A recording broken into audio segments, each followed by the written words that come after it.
Hello and welcome to Galata Plus. In this episode, we are going to be talking about Rati Shambhat's Theerppu starring Prithviraj Sukumaran. Now, in quite a few ways, Theerppu, which is written by Murali Gopi, feels like a sequel in spirit to the earlier work done by Murali Gopi and Rati Shambhat, which is Kamara Sambhavam. Theerppu is an ambitious movie. Kamara Sambhavam is also an ambitious movie.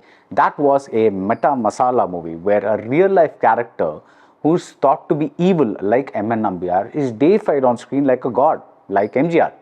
The subtext was about how history is nothing but a series of lies that become the truth over a period of time. The first half of the film Kamara Sambhavam was the actual history of the protagonist. The second half, where his life is made into a movie, is the lie that becomes history over time. Why? Because people die, but movies and other kinds of records, they live forever. Theerppu is more of a genre film.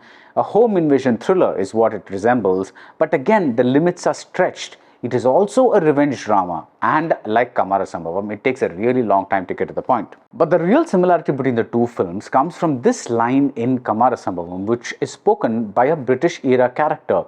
If we get freedom, people will fight against each other in the name of pork and beef.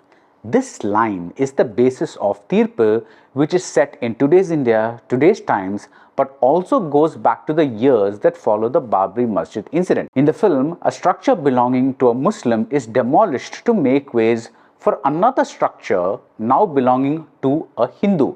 And get this name, this character's name, this Hindu character's name, it's Ram Kumar. And the man is often called Rama. His wife is named Maithili, which is another name for Sita. His watchman is called Pavanputra, which is another name for Hanuman.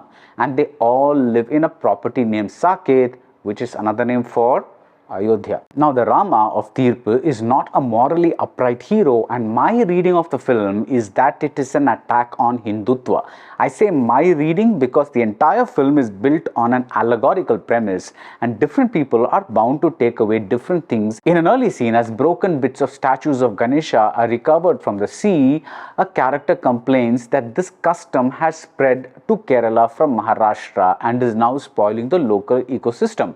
Translation: relatively new Hindu festivals and rituals are being mainstreamed into Kerala, and this fact is underlined by the arrival of a right-wing politician named Lakshman. Like in Kamara Sambhavam, history is being remade in front of our eyes. In 100 years, Ganesh Chaturthi may well become a very major festival in Kerala. Another point, the son of a Hindu priest bears the name Poti. He spells the name as Potty, as in potty, which is of course associated with shit. Everything is symbolic. The flashback, which involves a benevolent Muslim character played by Siddique, begins during the Eid season. The main attraction at a posh resort are artifacts from the Rani of Jhansi, Krishnadevaraya and Chandragupta Maurya. In other words, real history has been reduced to mere decoration, while alternate histories are being written as we speak. Now, underneath all these layers lies the story, which is about Rama confronting a ghost from the past. And what is history if not the ghost of the past? Prithviraj Sukumaran plays this ghost. His character's name is Abdullah Marakkar. Again, that surname lends a host of other associations and meanings to the movie. Prithviraj is very good in a melodramatic and heroic role that he has to play almost entirely through his eyes. The other good performance in the film comes from a very moving Siddique, who plays the good Muslim who has to face a lot of bad Hindus.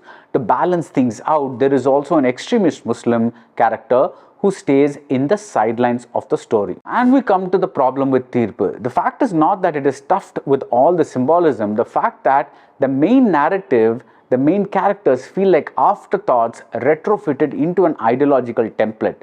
The other actors are Indrajith Sukumaran, Isha Talwar, vijaybabu, saijukurup and hannahrejikoshy.